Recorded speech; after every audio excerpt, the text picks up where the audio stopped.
Most welcome प्यारे बच्चों, आपका एक बार फिर से स्वागत है कक्षा 8 अध्याय 6 वर्ग और वर्गमूल के दूसरे भाग में। साथियों, आज के इस भाग में हम लोग वर्ग संख्या से संबंधित कुछ महत्वपूर्ण रोचक तथ्यों की और बात करेंगे जो आपके लिए काफी रोचक होने वाले हैं। जैसा कि आप लोग देख पा रहे हो, आज अपना जो चर्चा का विषय है वो दो वर्ग संख्याओं के बीच में संख्याएं कितनी आती है। प्राकृत संख्याएं, दो वर्ग संख्याओं के बीच में कितनी प्राकृत संख्याएं आती है वो, और फिर उसके बाद हम विषम संख्याओं के जोड़ की सहायता से क्या लेके आएंगे, वर्ग संख्याएं ज्ञात करेंगे साथियों। तो चलिए साथियों, अपनी चर्चा का विषय आरंभ करते हैं। दो वर्ग संख्याएं लेते हैं और उनके बीच में कितनी प्राकृत संख्याएं आती है वो हम ज्ञात करने की कोशिश करते हैं। तो इसके लिए मैंने सबसे पहले दो संख्याएं ली आपके पास, 1 और 2। तो 1 का वर्ग करता हूं साथियों तब तो 1 आता है, और 2 का वर्ग करूं तब 2 दूनी 4 आता है। तो इन दोनों के बीच में कितनी संख्याएं आती है आप लोग देखिए, जैसे 1, 2, 3 और 4। तो 1 का वर्ग तो 1 और 2 का वर्ग 4। इन दोनों के बीच में दो संख्याएं आई है साथियों। कौन कौन सी? 2 और 3। अब मैं इसका अंतर लेने की कोशिश करता हूं, ये देख रहा हूं तो मुझे कहीं ना कहीं ऐसा लग रहा है कि मतलब आपके 2 का स्क्वायर 4 में से 1 का स्क्वायर घटाता हूं तो 2 का स्क्वायर तो हो गया 4 और 1 का स्क्वायर हो गया 1, और इसमें से घटाने के बाद क्या बचा है आपके पास? प्यारे साथियों, 2 के वर्ग का और 1 के वर्ग का अंतर कितना है? 3 है, और संख्याएं कितनी है? 2 है। तो कहने का मतलब अपने यहां फॉर्मूला क्या बनता नजर आ रहा है कि मतलब संख्याओं के वर्ग के अंतर से 1 कम मुझे नजर आ रहा है। कि सर कहीं मनु लिखियो, कहीं मनु क्यों लिखियो बेटा? संख्या वर्गण अंतर कितो है? 3 है, और 3 1 कम 2 संख्या है जी बीच में है। कि सर और आगे हलो देखा और एग्जाम्पल लो, तो आग लो एग्जाम्पल अपन 2 और 3 लियो बेटा। तो 2 रो स्क्वायर करो जन 4 आई, और 3 रो स्क्वायर करो, 3 का स्क्वायर करोगे तब 9 आएगा। अब चलो 3 का वर्ग कितना है? 9। अब ऊपर वाले की तरह क्या करोगे आप लोग? 3 के वर्ग में से 2 का वर्ग घटाओ, मतलब 9 में से 4 को घटाओगे तो 5 आएगा साथियों। अब संख्याएं लिख के देख लो, संख्याएं आप इधर लिखते हो तो 2 का वर्ग किया, कहां से शुरू करोगे? 4, फिर 5, फिर 6, फिर 7, फिर 8 और 9। इन दोनों के बीच में कितनी संख्याएं आ रही है? 4 का मतलब क्या है? 2 का स्क्वायर। 9 का मतलब क्या है? 3 का स्क्वायर। इन दोनों के बीच में संख्याएं कितनी है? 4, जो कि इनके वर्गों के अंतर से 1 कम है या नहीं है? कि सर बिल्कुल है। तो कहने का मतलब आप लोग क्या लिख सकते हो नोट के अंदर, यहां NOTE नोट याद रखना साथियों। मैं इसकी आपके जांच भी करवा दूंगा 1-2 एग्जाम्पल और लेकर के, ठीक है? तो घबराने की जरूरत नहीं है। दो कर्मागत वर्ग संख्याओं के मध्य उनके वर्गों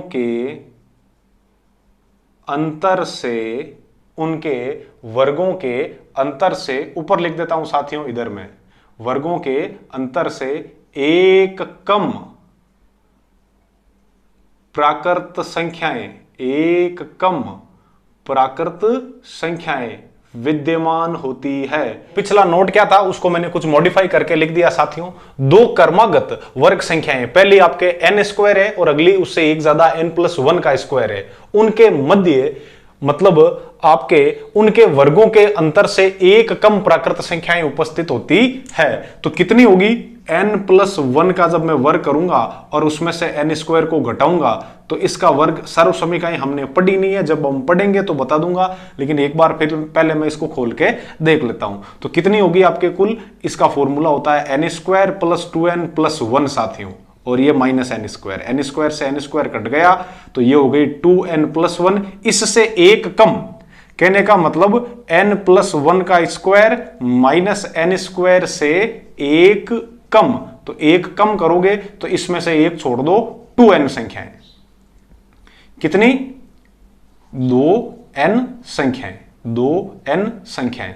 तो ये तो मैंने फॉर्मूला डेरिवेट करके आपको समझाया है कि सर ऐसा फॉर्मूला हो सकता है। अब उदाहरण की सहायता से समझते हैं। तो चलो उदाहरण क्या कहता है आपसे। उदाहरण मैंने लिया है 5 का वर्ग और उससे ठीक अगली जो आपके मतलब पूर्ण वर्ग संख्या है 6 का वर्ग, इन दोनों के बीच में कितनी प्राकृत संख्याएं आती है? तो 5 का वर्ग करता हूं साथियों तब 25 होता है, और 6 का वर्ग करूं तो 36 होता है। के मध्य जो प्राकृत संख्याएं हैं वो कौन कौन सी है आप लोग जानते हो साथियों? गिनती शुरू करो, 25 के बाद 26, 27, 28, 29, 30, 31, 32, 33, 34 और 35 साथियों। ठीक है, काउंट करो कितनी हो गई? 1 2 3 4 5 6 7 8 9 10, कुल कितनी संख्याएं आई है साथियों? 10। ये तो आपने इस तरीके से निकाली, और 5 और 6 छोटी सी संख्या थी इसलिए आराम से आपने निकाल ली। यदि मान लो यहां 10 और 11 का स्क्वायर होता तो फिर क्या करते कि सर करता कहीं 101 और करता आज कोई 120 तक लिख देता। क्यों 10 रो स्क्वायर 100 और 11 रो स्क्वायर 121, बहुत मंठाई जाए बेटा। पर बीरू में शॉर्ट तरीको हो सकता हो कहीं कि मोटोड़ी लघु विधि देखो क्या बोलती है, फॉर्मूले वाली।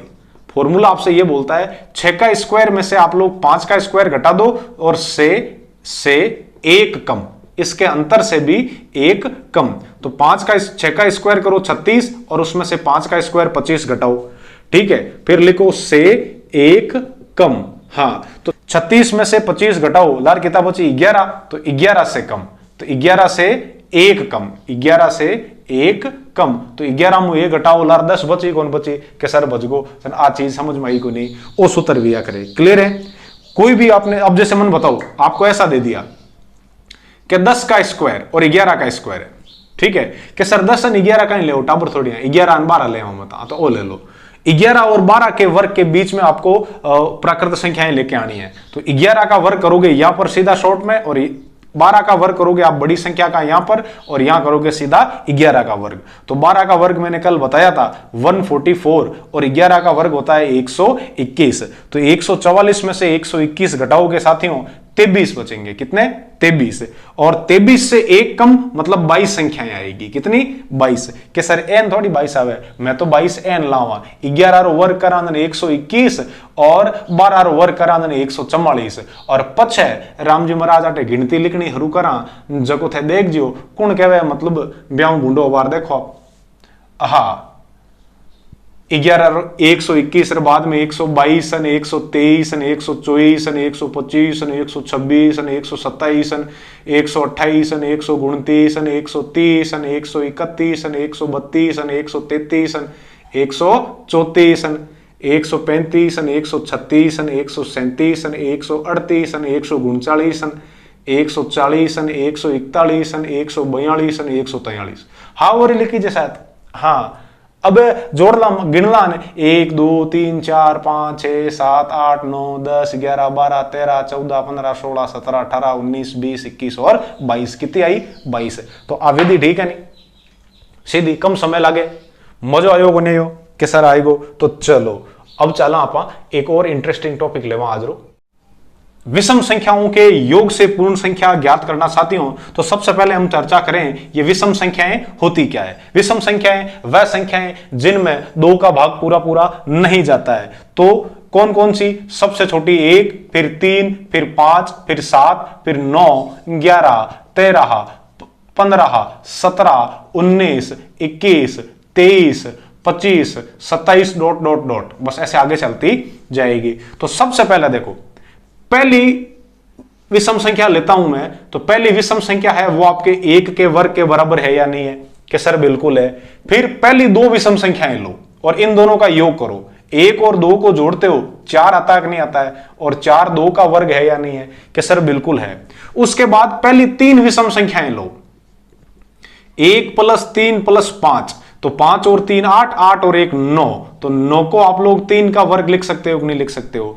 उसके बाद देखो पहली 4 विषम संख्याएं लो, 1 3 5 7, इन चारों को जोड़ो तो 7 और 5 12, 12 और 3 15, 15 और 1 16, 16 मुझे बताओ 4 का वर्ग है या नहीं है साथियों? फिर पहली 5 विषम संख्याएं लो, तो 1 3 5 7 और 9, यहां तक आप लोग पिछले वाले स्टेप में जोड़ चुके हो साथियों। 16 होता है।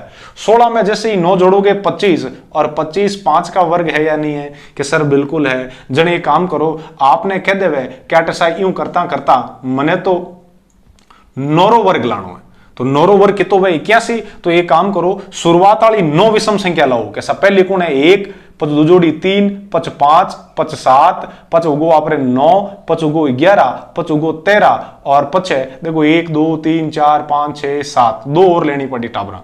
तो 13 और बाद में 15 और 15 और बाद में 17। तो देखो ये आपरे कर्मागत 9 विषम संख्या है कौन है कि सर बिल्कुल है कि कटा पड़ी 1 2 3 4 5 6 7 8 और 9। इन सबको जोड़ो आप, 1 और 3 4 5 9, 9 और 7 16, 16 और 9 25, 25 और 11 36, 36 और 13 49, 49 और 15 64, 64 और 17 आपके होते हैं 81। तो ये एक इंटरेस्टिंग फैक्ट था कि आपको कोई भी पूर्ण वर्ग संख्या ज्ञात करनी है तो उस संख्या के मतलब संख्या 9 का पूर्ण वर्ग 81 होता है, तो 9 का पूर्ण वर्ग लेके आना है तो क्या करो, पहले 9 विषम संख्याओं का योग कर लो साथियों। योग करते ही आपके जितना योग आएगा वो आपके पूर्ण वर्ग संख्या के बराबर होगा। तो चलिए आज के सेशन में इतना ही, कल फिर मिलते हैं वर्ग और वर्गमूल से संबंधित कुछ और महत्वपूर्ण इंटरेस्टिंग आपके लिए टॉपिक लेकर के। तो चलिए तब तक के लिए धन्यवाद साथियों।